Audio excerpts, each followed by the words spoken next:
Have gown. Will wed. A workplace-ish romance. Written by Killian McRae. Episode 6. Chapter 23. Xavier. Imagine our luck that there are no roll-away mattresses available. Fate was really going to make me prove my dedication to seeing out this errand, wasn't she?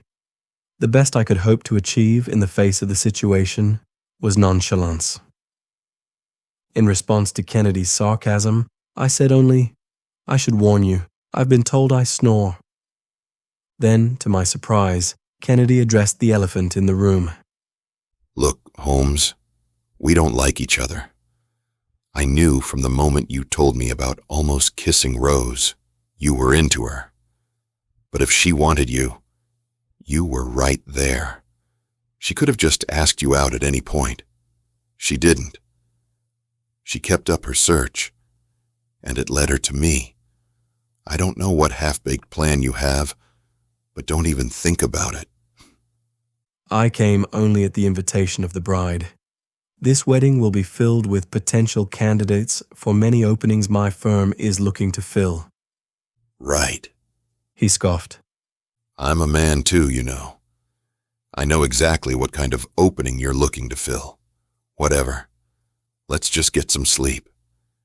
As though the gods had heard this Western rendition of humor and wanted to join the party, a drumbeat in a slow and steady rhythm emerged from the wall behind our headboard. The thud, thud, thud adagio cadence measured out the neighbor's intimate interlude. We both turned to each other, looking just as off-kilter and dumbfounded as the other. I'm sure we can ignore that. Yes, we can. Kennedy rolled on his side, pushing a handful of the comforter under him to help block the view of my naked chest. Why are you into Rosalind anyways? From what I've learned, you are not exactly a one-woman type of person. From what you learned? I asked. He chuckled lowly. You honestly think I got as far as I did in my business by being ignorant about the competition? Right after that first phone call with Rose, I called some of my, let's call them researchers. Seems you're quite the, and I quote, ladies' man. I rolled up and matched Kennedy's posture, causing a mirror image of poses across the king-sized bed. If you must know, I decided the different woman every weekend life is no longer for me. Kennedy's eyes became a slit of suspicion. Men, then? If you're feeling me out for some kind of random hookup because of the suggestive sounds of our neighbors, Mr. Kennedy, you should know I don't swing that way. The corner of Kennedy's mouth cracked, and even in the partial light, I could see his scowl. If you got any other gardens you're tending, you should spend your time there. You're bound to harvest a better crop. And if you don't, well, my firm has never used your services, but I have friends who do. Wouldn't take but a call from me for that to change. I employed my best poker face. You needn't worry. Rosalind is my client, nothing more. We're amiable but professional. See that it stays that way, Kennedy warned. And as a professional, you should be able to answer a question for me. You did your workup, mumbo-jumbo thing on her, right? They say you're famous for it, that you have an innate ability to figure out exactly what an employer is looking for and find the perfect employee. I gave as good a nod as one could while in my position, both physically and figuratively. You understand what she's hoping for. What would be good for her then? Kennedy continued. Why did she choose me? I lowered myself back to the mattress and fixed my eyes on the ceiling. I'm afraid I'm not at liberty to discuss details. It would expose my trade secrets and disrespect the privacy of my client. Right, sighed Kane. So many friends, and all the firms and startups my company funds. We could make an amendment saying we'd have to approve which staffing services were to be used. Fine. I huffed, sitting up. What do you want to know? He had me by the short ones, and he knew it. Did she do all this as a cover to meet me? We crossed paths at Stanford a few times. I even flirted with her once, but she didn't take the bait.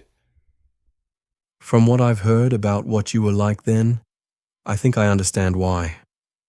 At that moment, the percussion section next door was joined by a vocal accompaniment. The tongue was foreign, but somehow I got the gist without subtitles.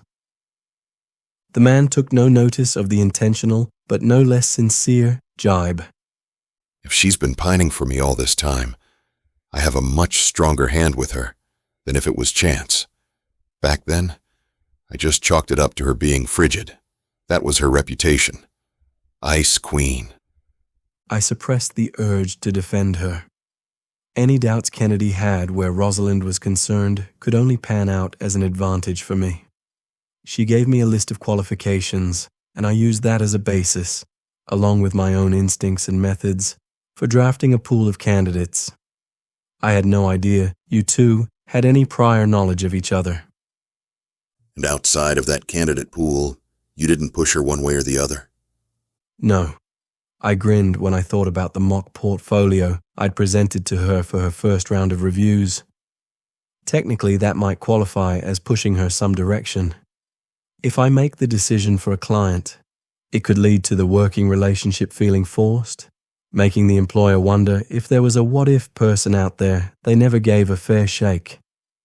Kennedy rolled back, lacing his fingers behind his head.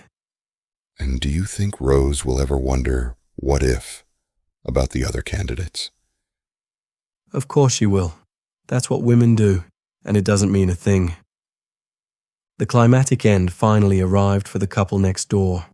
A woman's invocation to some divinity was quickly chased by a staccato section that culminated in a man's groans. The symphony at last grew silent, as did we. Finally, I felt my eyelids begin to knit shut and sensed my awareness begin to drift. Can I ask you something else, Holmes? My eyes shot open. Since you're so inclined to make pillow talk. Do you think she really wants to be married? Or that she's just doing it because it's a task she's added to her to-do list? You say that like it's two different things with her? My mouth went dry, and my words consequently came out through a cracked tone. Look, she already has a dress and a date. If not you, she better get going on someone else. I know she would hate to lose her deposit. Really? Kennedy perched up again, scooting a little closer. When? Instantly, I dreaded sharing that tidbit. Knowing the exactness with which Rosalind made decisions, his ignorance wasn't simply because it had slipped her mind. If she had wanted Kennedy to know there was a groomed deadline, he would. So why didn't he? Maybe Kamakshi had been wrong. Maybe Rosalind wasn't as sold on Kennedy as she seemed to think. Hope glimmered and prospects teased as I tried my best to fix the faux pas. I shouldn't have mentioned it to you, and I'd appreciate it if you wouldn't mention it to Rosalind that I let that slip. Oh, there's plenty I could let slip if I chose to. You don't say to her what I see you wanting to say, and I won't tell her you told me she's up against a deadline. The bed shook as Kennedy's low chuckle rumbled in his chest. This is good. We have to start putting things in place for children pretty soon. Children. They weren't even engaged yet, and already he was concerned about prearrangements to expect. I don't think she wants any. All the overly educated women in the city say that, but sooner or later, instinct kicks in. Kennedy's tone left little room for doubt. One day they see a friend's baby or a Hallmark commercial, and then they're all over you about it. It just takes one seed to plant the thought. If there was one thing I did not want to think about, it was Kennedy planting seeds of any type in Rosalind. Ms. Bettis seems pretty dedicated to her career. Running a business like she does takes total dedication. I don't see her wanting children in the foreseeable future. Up until a few months ago, she insisted that she'd never want to get married either. I nodded. True. Women like her have been sold this bill of goods by the feminist agenda. Think that motherhood and homemaking is inherently a demeaning process, that letting the man be the breadwinner and allowing him to take care of her is all about control. Kennedy rattled on. Don't get me wrong. She's been fabulous with Beta House, and she's so darned intelligent. But these Silicon Valley women haven't ever had a man come along who treats them proper. They need to be worked into understanding how things are supposed to be. Suddenly, Kennedy's odd request all those weeks ago to dance with Rosalind made more sense. You think that because she let me take the lead dancing, that shows she's able to cede control? Exactly. The mattress groaned as Kennedy pulled the blankets. I have big plans for me and Rosalind. Big plans indeed. As Kennedy's breath grew slow and deep, I sat in bed with my thoughts spinning. Now winning Rosalind wasn't the goal. I had to rescue her from the mistake I'd made when I unearthed Kane Kennedy from her past. For her happiness, there was no way he could be part of her future. Chapter 24, Rosalind. Son of a... Andrea slammed down the phone like it had just insulted her mother. My first time away from the baby in like ever, and my darling husband is begging for mercy. I drew a sip of wine. Suddenly, the bubbly tasted a bit sweeter. And everyone wonders why I don't want children. Andrea dug her purse out from the heap of designer bags piled up in front of the television. Trust me, Roz, kids are easy. It's the husbands that are impossible. The perfect thing to say at a bridal shower. Nicole laughed at her own joke. She may have been just a little deeper into the bottle than the others. Leaning over, very careful not to disturb the work of the Mehndi artist, weaving epic patterns over Kamakshi's wrist, Andrea kissed our friend on the cheek. Sorry, babe. Have to cut out early. It was great having some girl time, but apparently I need to go change a diaper. Hopefully the baby's. Night. Kamakshi tilted her face but remained stationed. I'm just glad you're here. I wish Lani and Liz could have come too. The directions our lives have taken the last few years, it would take a miracle to get us all in the same place at the same time. Nicole turned eyes on Rosalind. Then again, you pulled Rosalind away from her boardroom for 4 whole days, so miracles still happen. Nicole took a seat beside me, across from where a small collection of Kamakshi's cousins, sister, and 2 of her childhood friends painted each other with crimson outlines. The white girls had been done first and stationed on the couch, supposedly to keep them from having to stay up too late. All 3 of us had just arrived from overseas that day. I wondered, however, if it might not be a case of getting us out of the way. This is good enough. Kamakshi's shrunken mother, Neela, inspected the design woven in dizzying patterns over her daughter's hands and arms. The dark red paste doled out by the young woman in a traditional yellow dress still shone where thickest. The earliest laid lines no longer glistened, indicating the dye had dried out 2 hours after the design had been piped. Neela crossed her arms over her chest and huffed in the slight women's direction. Now convince my daughter that she should have her feet done as well. Amma? Kamakshi flapped her arms as much as she dared under the Mehndi artist's wary gaze. Fear and frustration erupted from her in a string of Hindi that could have sliced a melon in half. It stilled Kamakshi's arms, but not her tongue. I told you I don't want to sit that many hours. No one will see my legs when they're hidden under my sari. The art of the legs is not for the public. It is a treat for your husband. Neela argued. Will you put no effort into teasing his appetite? Here I was beginning to think you would never be married, and now I'm convinced you'll ruin it before the wedding is over. Have your feet done? Just as the hands draw in his lips, so will the patterns on your legs draw him into your... Amma! Mollified Neela stopped, but her suggestive mannerism sent the other girls bursting with coquettish laughter. I only don't see how she could not want to have some surprises for Prashant on their wedding night. Blank-faced, Neela looked honestly confused. Preeti, Kamakshi's cousin, laid a delicate finger upon her slight chin. A little bird tells me there is not much left for him to be surprised by, Auntie. I sought out Kamakshi's reaction to the jibe, eager to evaluate based on her expression if I needed to. As we would have said back in college, cut a B. Thankfully, Cam laughed away the suggestion while her cheeks blushed the same shade as the henna paste on her arms. Preeti, as you're so fond of birds, this one would like to talk with you. Kamakshi lifted her arm from the tabletop and extended a prominent middle finger salute. Ah, child, put your arms down. Down!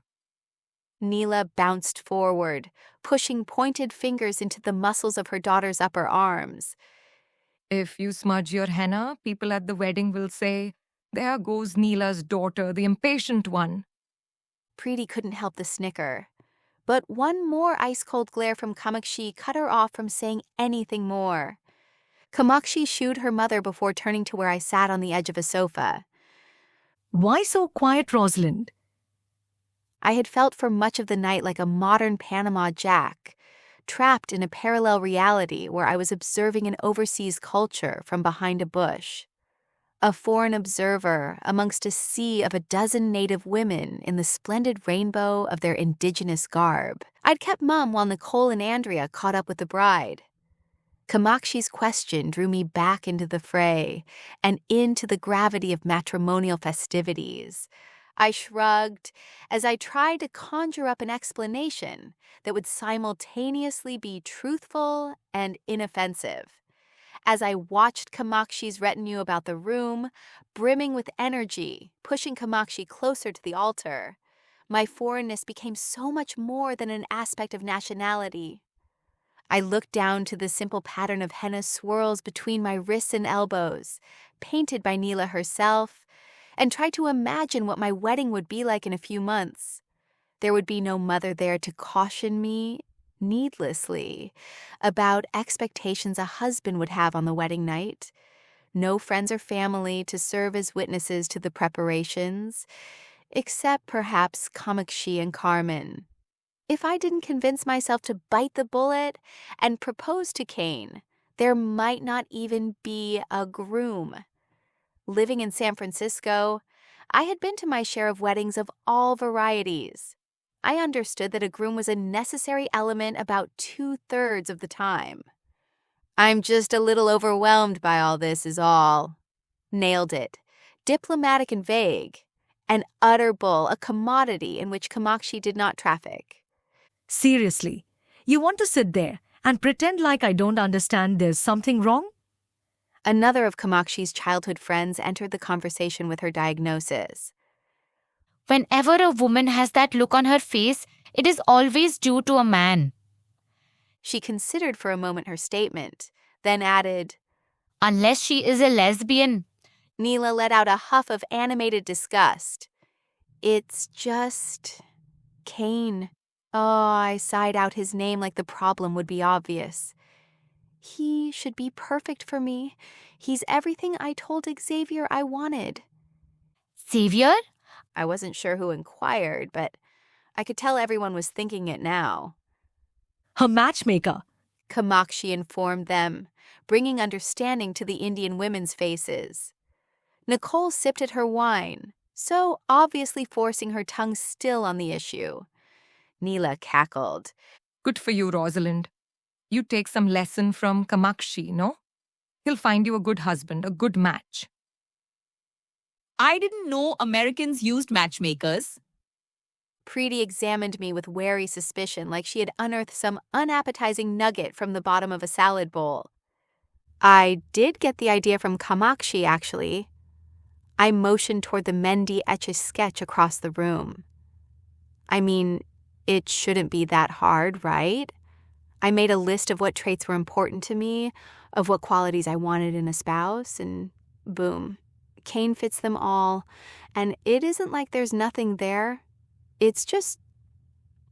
Kamakshi's eyes narrowed into introspective slits. Something happened with him. My focus went to the window, though the late hour meant there was nothing beyond the pane of glass except darkness. On paper, he's everything I hoped he would be. And holy cow, Kamakshi Kane Kennedy. Kane blasted Kennedy. Do you remember how we all used to crack jokes about how hot he was? About how tempting it was to get caned? And now, he thinks that about me. There's, I don't know, a little thing. But I guess there's little things in every relationship, right? Of course there are. The wise Neela confirmed. Kamakshi's father likes to cut his toenails while sitting at the kitchen table. So unsanitary, but I've learned to live with it. She placed her hands on her hips and pitched herself forward. Does Kane cut his toenails in inappropriate places as well? For a passing moment, I wondered if not knowing Kane's nail-clipping habits wasn't a more significant concern than it seemed on the surface. "Spark, Auntie Neela," I said. "There's no spark there. I mean, yeah, when he kisses me, it gets my body going, but I don't really miss it when he's not doing it. Shouldn't I don't know, yearn for him? I mean, on top of being everything I asked for, he's well respected in his field, independently wealthy, charitable, and drop-dead gorgeous." Kamakshi and Nicole bobbed heads as if to testify to the fact. "And wow, is he a great kisser," I continued. "But when it comes time to take things further, I just can't find the motivation." Preeti mused. Maybe American girls are different. The motivation is between the belly and the knees. Kamakshi's graffiti-ridden arm reached out as best as it could under her mother's hawk-eyed glare. I crossed to sit beside her, careful to keep enough distance to not come within the hemisphere of the Mehndi artists, drying artwork or Neela's ire.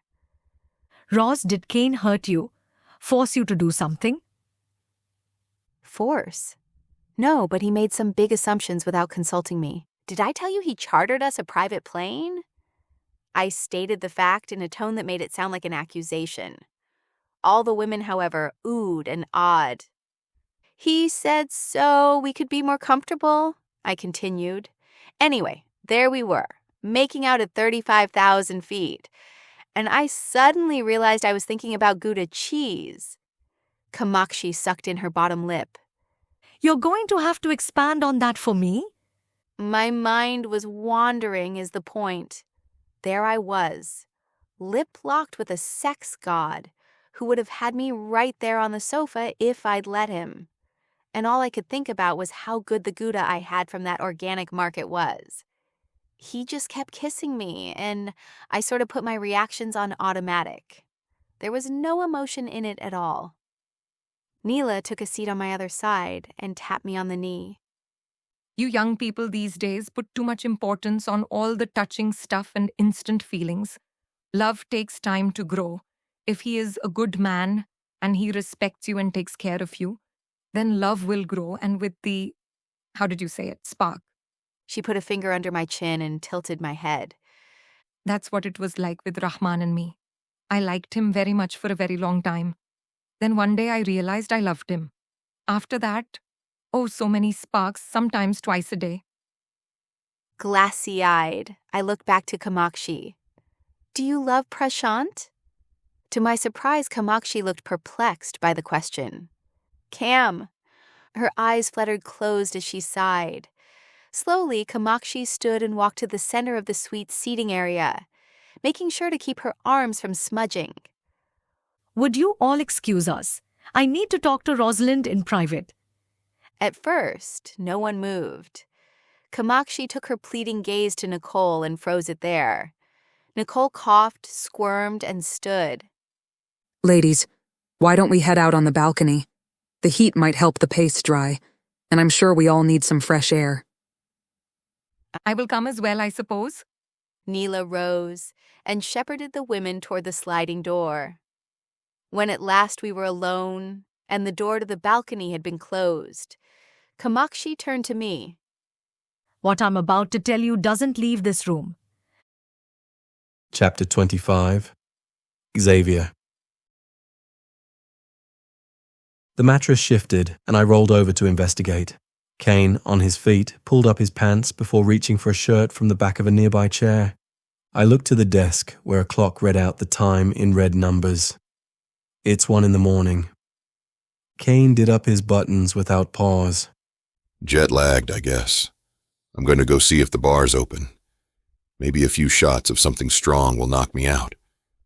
I yawned as I rolled back over and suppressed the urge to suggest that I'd be happy to render him unconscious. In very short order, I drifted back to sleep. I wasn't sure if it was a few minutes or a few hours later when I heard knocking. My fingers went to work, massaging my eyes open. Sleep in the hole, bastard. A second, more insistent knock served to throw me off my good humor. Seriously, it was one thing for Kane to forget his key card in the rush for a nightcap, but couldn't he have the patience God gave the common man, or just go get another one from the front desk? No, of course not. He was Kane Kennedy, and he was accustomed to having his whims and wants met at a moment's notice. Fine, just a moment. I heaved myself from my perfectly firm bed and stalked toward the door. A more awake man might have realized he wore nothing except his boxers. My hand searched out the doorknob as my eyes adjusted to the milky illumination given off by a nightlight. You know, they'll give you another key card at the front desk 24/7, unless you got drunker than... My tongue went on strike the moment I saw a frantic, hair-mussed and seemingly welted Rosalind on the other side of the door. I never knew the transition from groggy to aghast could happen so fast. My eyes raced to catalogue each of the raised red lines crisscrossing Rosalind's hands and arms. No wonder she was trembling. Someone with the devotion of an art major had had his way with her. I suspected Kane was a dominant, but even I was surprised he was so sadistic. How could he? I growled, leading Rosalind to jump back as I raced into the hall and looked for a perpetrator. I'll kill him. The blonde's expression transitioned from harried to perplexed. What? She followed my glare to her arms. Oh no, it's not. It's Mendy. Henna. You know, the traditional bride's party? It's paint or something like it. The words seeped into the cracks of my resolve and soothed the boiling pot of anger under my skin. As I commanded my fists to loosen, I closed my eyes and sucked in enough air to float a balloon. Then I let it out, along with the tension in my biceps, in a long stream through pursed lips. And that's when I caught on to the fact that Rosalind's eyes had been sent out on a companion scouting trip over my mostly naked body. I wasn't the type of man to find shame in the human form. I was, however, the type of man who believed one should never stand semi-al fresco in front of one's own client, even if he had intentions to make said client fall for him. Sorry. Had I ever sounded more Canadian?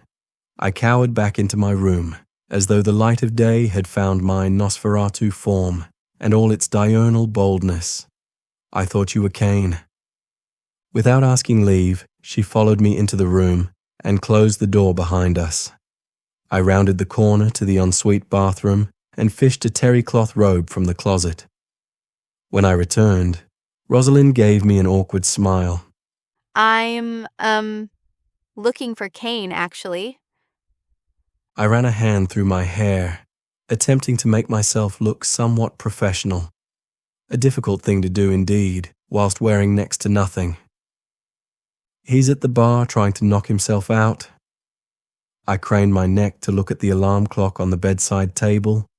He left about 45 minutes ago. I'm sure he'll be back soon. I can call down and ask if he's still there if you'd like. Holding her bare, but marked arms out at 10 and 2, like a tattooed Barbie doll, and sitting on the edge of the bed, Rosalind looked like she was performing an impromptu comedy sketch in which she was required to drive a Cadillac in as straight a line as possible. Can I talk to you then? Rosalind sucked the right corner of her bottom lip. I tried to ignore how adorable the action made her look. Okay. I lowered into a chair a few feet away. Only, I promised Kamakshi I wouldn't tell anyone. So you gotta keep this just between us, okay?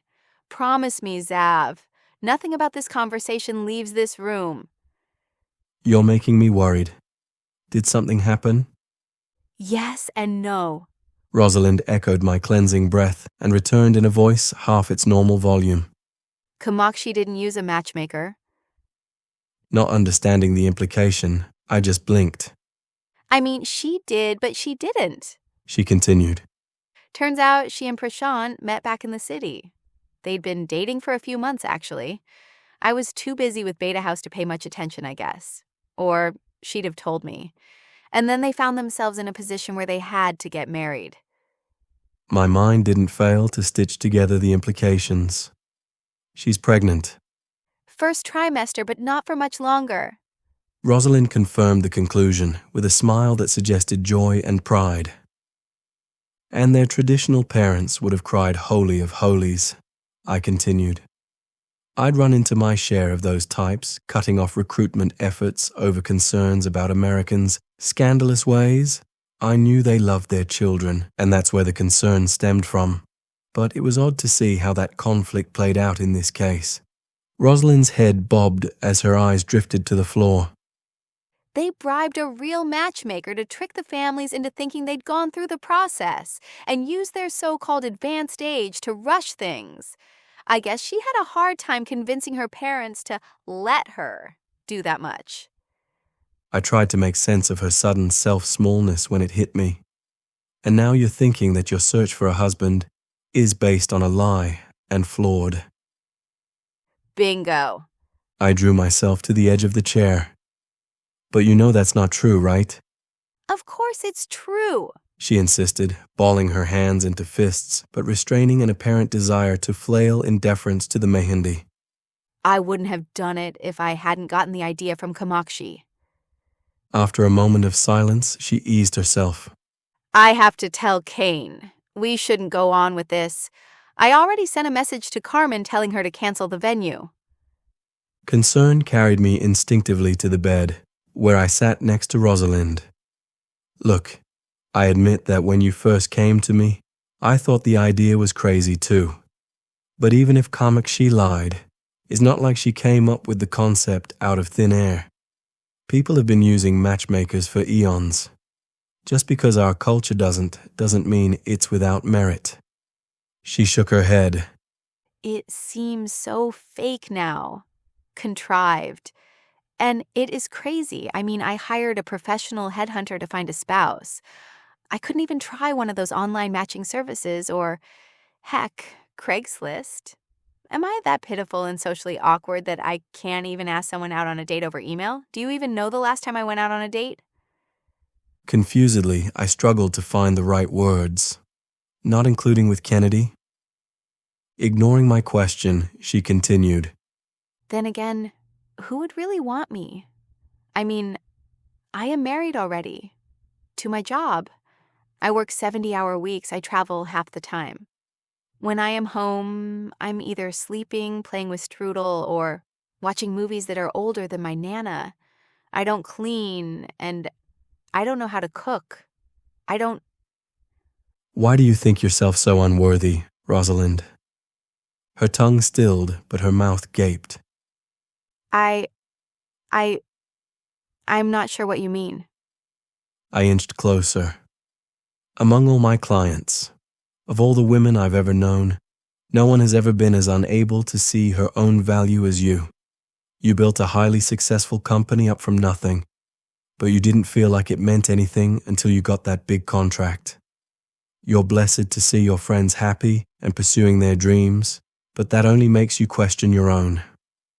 And you didn't think you were desirable until Kane Kennedy came along.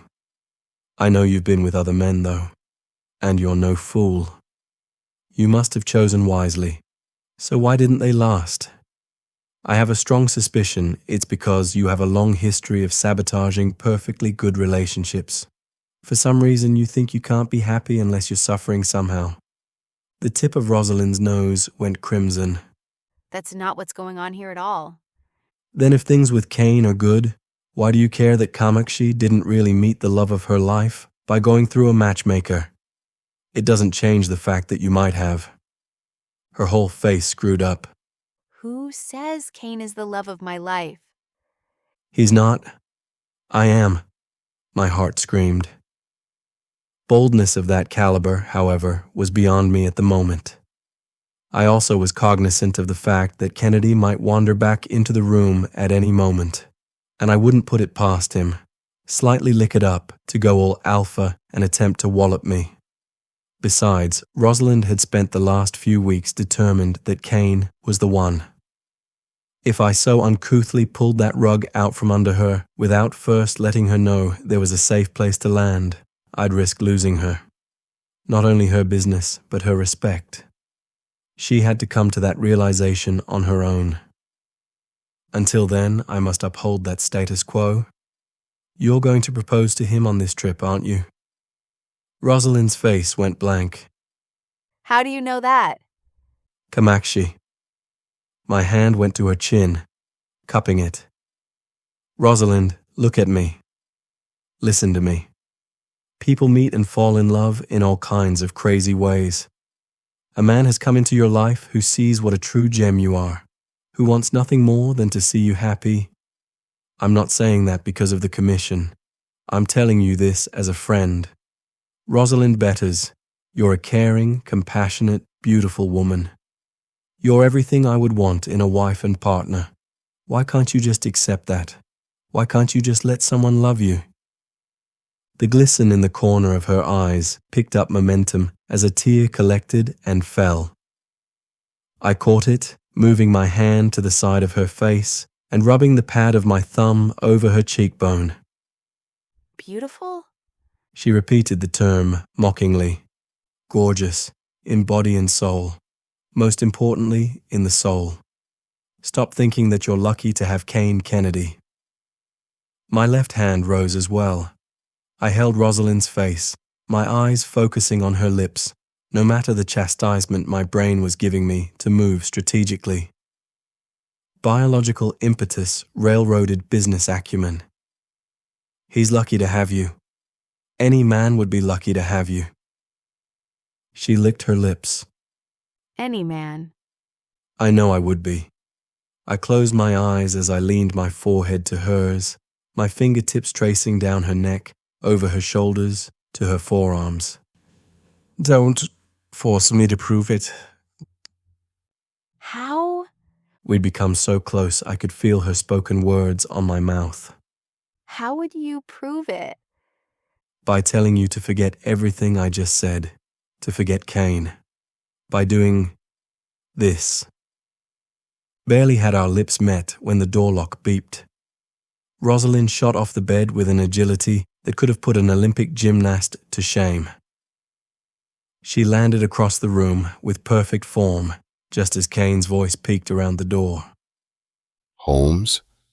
The slur in his voice wasn't hard to pick up. You, alone? Kane's shadow fell across the room, backlit by the hall light. I thought I heard talking. I looked to Rosalind as she labored to control her breathing, my eyes questioning. I wasn't sure what I was hoping for. An admission? But an admission of what? She cleared her throat before speaking. It's me, Kane. Like a fisherman pulling his catch, Rosalind's voice netted a slightly staggering Kane into the room. Rose, what are you doing here? His eyes flashed to me on the bed. Wanted to see if you were still up. Zav said you'd gone down to the bar and you might be back in a few minutes. I was waiting. Kane seemed to buy the ruse. Maybe alcohol didn't make him more aggressive.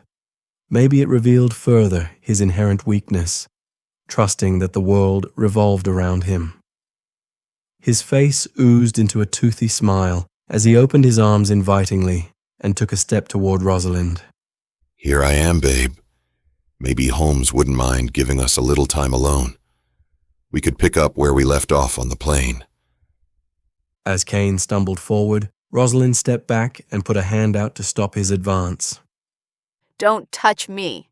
His confused, injured expression forced her to clarify. I'm covered in henna paste. It's still setting. You'll ruin the patterns and stain your hands. He relented but gave her a wink. I could just focus on the places without henna. Rosalind dodged him all too easily. Whatever Kane had spent the last hour downing had done its due in getting him plastered. Maybe when you're not so tipsy, She said, opening the door to the hall. I should get back. I left everyone up in my suite with a room service menu and an open invitation to charge anything they wanted. I know I'm rich now, but not that rich. Good night, Kane, Xav. Mr. Holmes? I wanted to run after her. I wanted to kick Kennedy out and tell him to go sleep in the bar. I wanted to put my hands all over her body and make her into a henna version of a Jackson Pollock. Don't spoil the plan, I cautioned myself. She has to come to you. Instead, I just mumbled goodnight and hoped Kennedy bought her story. Luckily, the alcohol in his system became my ally. As soon as he'd emerged from the bathroom, we both eased back into our shared king. I was so wound up over the possibilities of what just happened, I knew sleep would prove elusive. Not to mention I was contemplating smothering Kennedy with a pillow. Still, murdering her, intended, didn't seem the best way to win Rosalind. Kennedy sighed one more time. Don't worry. We won't be bunking together tomorrow. Did you see how turned on she was when she saw me? Tomorrow night at this time, I'm going to be making her scream. Chapter 26, Rosalind. It wasn't the first time I had ever donned a sari. That event had happened on a trip to India 6 years before, to meet Kamakshi's family for the first time. It was, however, the first time in a blue moon I'd dressed in head-to-toe pink. Have to admit, Andrea said, looking over her shoulder in the mirror at her backside. saris do an awesome job of covering one's less than perfect posterior. Don't ever have kids, Rosalind.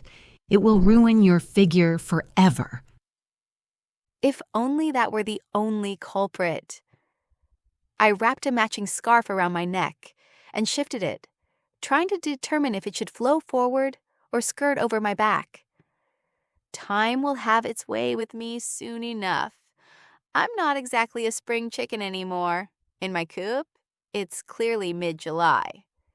Nicole drove bobby pins into her updo like she was trying to secure a tent in hurricane-force winds. Is that why you've suddenly decided to get married?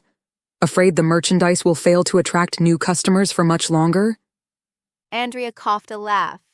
You know our mantra, what time taketh away plastic surgery doth restore. Rosalind's got enough money to throw aging into full reverse if she wants to start down that path. Only, please, Roz, if you do, stop before you get to the perma-surprised face stage. I'd never be able to take away enough time from the company to do anything that serious. I clipped on Bollywood-worthy dangling earrings. No, I just realized that I wanted what you guys have. Stretch marks? Andrea asked. A drinking problem? Nicole added. No, someone I care about to come home to at night, I said. You guys are making me worried. Is marriage really that terrible? Not really. Nicole swooped back and seated herself on a nearby chair. Everything has ups and downs, I suppose. Then again, none of us married Kane Kennedy. Oh my God. Rosalind, how did you ever manage to bag Kane more than Abel? She lowered her voice conspiratorially. And is he still, more than able as he used to be? Having never slept with him in college, I'm lacking a reference point. I wasn't about to tell my clamoring, formerly closest kin friends that I didn't have any reference point, college era or otherwise. Despite his best intentions, we didn't actually get to the goal line on the plane. Not that he didn't find ways to tease out what that was going to be like. I don't know how it happened. Xavier found him as part of the search.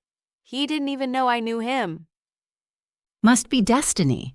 Andrea remarked. Xavier. He was that dashing Christian Bale-looking guy you said hello to at dinner last night, right? He's not half bad. Why didn't you just snap him up? I hoped neither of them caught the flush in my cheeks or saw how I bit my tongue to keep myself from jumping into a downward spiral of denial. The banquet dinner organized by Kamakshi's family had been long before the almost kiss with Xavier. I was still turning over the events in my head, wondering if I was more ashamed I'd almost let it happen, or regretful that I hadn't. Xav really was as gifted with human insight as he said. Yes, there were more than a few short-lived romances in my past I'd managed to push into an early grave one way or another. When things got serious, I got suspicious, but it wasn't exactly for the reasons Xavier supposed. No, he's not bad at all, I finally agreed through a sigh. But he's not Kane. We better get downstairs or we'll be late. Traffic here challenges sanity. I let Nicole and Andrea keep up the conversation on the pluses and minuses of matrimony into the elevator. The numbers began their slow, methodical descent. Working from the 40th floor down to the 30s, the 20s, we'd have gone faster scuba diving in a vat of molasses. An odd niggle made me feel something wasn't right, a niggle that revealed its purpose when I looked down at my side. Darn it, I forgot my purse. I shoved the call button for a floor just a few down. You guys go meet the car. Tell Kane I'll be along in a minute, okay? I'm going to jump off here and run up on the other elevator. Will do. At the 60th floor, I crossed the concourse and soon was inching up to my room at the elevator's leisurely pace. Luckily, I'd slipped my access card into the pocket on the back of my phone. My bag, of course, was right where I left it on the bathroom sink. I didn't even really need it, but as my particular sari didn't have pockets, I couldn't think where I'd keep the engagement ring I'd so far successfully concealed. The elevator hadn't gotten any faster in the intervening time. Somehow, the edges of the day and my decisions were folding in on me. I had to get through, had to see through this task before I lost conviction. I didn't notice the elevator had stopped on the 28th floor until the doors opened. Xavier, black suit, green tie, looked at me in wide-eyed disbelief. I went stiff. He didn't move. Finally, when the doors automatically began to close, I stuck out a hand to stop them. I can take another car down. He offered. I clicked my tongue and pushed open the door. For God's sake, Xav, just get in. He looked unsure, but then eased himself in with delicacy usually reserved for a minefield. When the door closed again, he rounded. Last night. I held out a hand but refused to look him in the face. I need to tell you something. I heard him gulp. Okay, go ahead. If he wanted to speculate on why I was the way I was, I'd save him the trouble. I may not have his ability for insight into other people, but I understood myself pretty well. My mother was, I sighed, the most amazing woman I have ever known. But my dad? He left us when I was little. Mom always told me how proud she was, how much she hoped for me to live a life even better than hers. I knew what an impressive human being she was. I knew my father didn't deserve her, that no one would ever deserve her. And I doubted anyone would ever deserve me either, because I was going to be darn certain I became every inch the success she hoped I would be. So what I said was, Both completely right and the complete opposite of the truth, I supplied. I've lived all my life knowing no one would ever be good enough.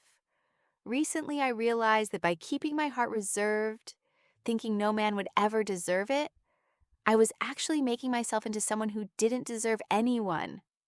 I write men off before I've given them a chance to prove their value. You were right. I am a saboteur, I didn't mean to insult you. he declared. We both looked at the shrinking numbers of the elevator's indicator with impatience and a bit of wariness. This hotel had to have the most glacial elevators in all of Mumbai. You didn't. But what happened last night just proves your theory.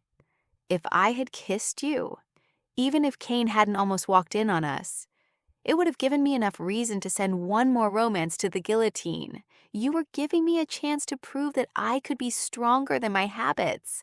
I could resist you and keep my prospects with Kane alive. His astonishment dissolved into an awkward smile. Yeah, that's what I was doing. I was making you come face to face but we didn't kiss. And now you know, Kane must be the one. Yes, he is, I agreed, relieved he was either buying into or at least allowing me to bunker down into my rationalization. I met Xavier's gaze. And you were right, he's very lucky to have me. Chapter 27, Rosalind. I caught sight of Kane as I stepped off the elevator. He was grinning like a dunce, showing a mouthful of perfectly set pearly whites. I guess that was good, right? I noticed that one of Xavier's canine teeth had a slight angle that set it out of line with the rest. Not that I spent lots of time staring at Xavier's mouth. I allowed Kane to kiss me on the cheek as I asked, "Where are Nicole and Andrea?" I got them a cab. He chaperoned me towards a waiting town car nearby. I wanted a few minutes with you alone. I've barely seen you since we arrived yesterday. Everyone else has been stealing your time from me. Oh? Okay, I guess that's kind of thoughtful of you. Never mind that I'd been alone with him on a halfway around the world private flight less than 24 hours ago, and that I hadn't seen my college friends at all in the last year, except for the 2 hours or so in a room while zigzagged with henna. Without further ado, Kane circumnavigated the chauffeur who stood at the ready and opened the back door of the car. I nodded my thanks, leaned over, and ducked in. Out of the corner of my eye, I caught a glimpse of Xavier flagging down a taxi with the help of the porter. It crossed my mind that maybe Kane should shout over to him and offer him a ride. It seemed a gesture in kind for sharing a bed. My soon-to-be fiancé, however, nestled in behind me and asked the driver to shut the door. Immediately, his hand reached out to take mine. Then, through a slightly inebriated memory of the night before, he froze. Is it okay to touch you now? I followed his gaze to my arms. What? Oh yeah, it's fine. I washed the paste off about an hour after I got up to the room last night. The dye lasts a couple of weeks. The patterns were simple, yet elegant, but made such a huge contrast on my pale skin. Kane pulled my hand to his mouth and pressed a tender kiss to my knuckles before holding it out to examine more closely. His fingers traced the crisscross of lines over the back of my hand, up my wrist. How long did it take for all this? The painting part? About a half hour. Neela put it on. It was the drying that took forever. He turned over my wrist. Near the crook of my elbow, a blotchy imperfection on the edge of the smooth pattern caught his attention. And what happened here? He asked, rubbing the spot. Did she smudge?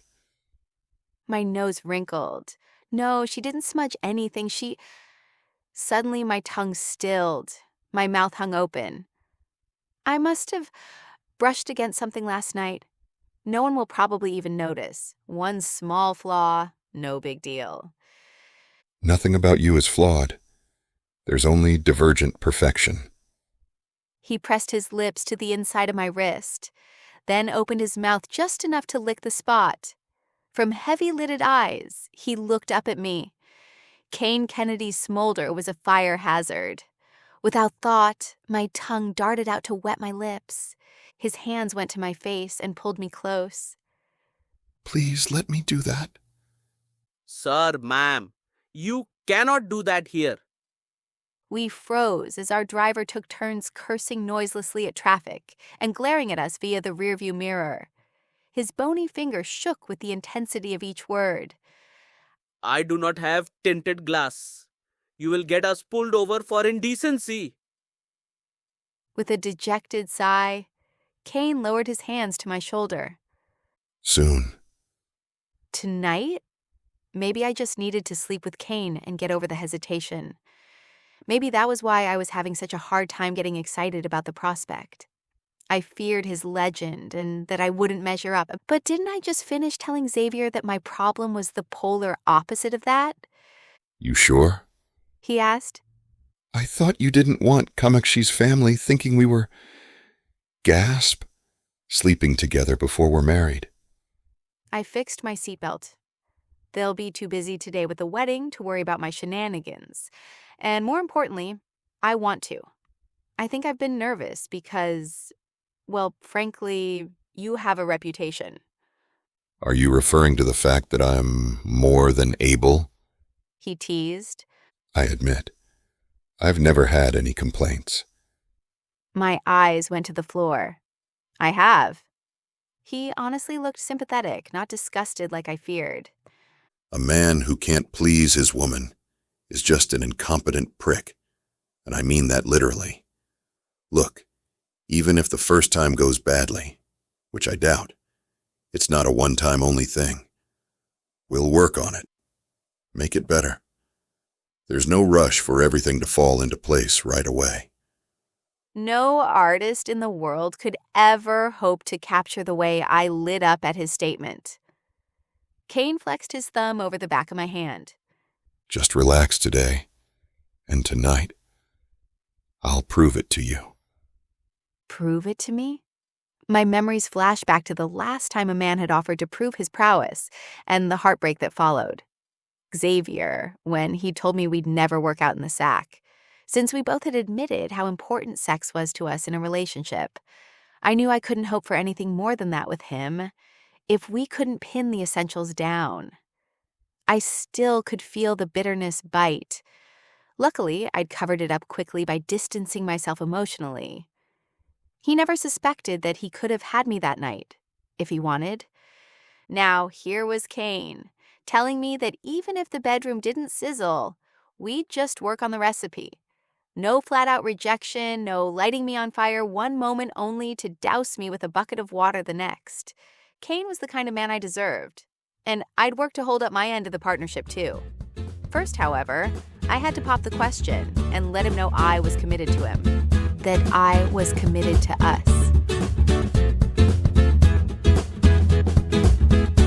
Thanks for listening to this episode of Have Gown Will Wed, written by Killian McRae.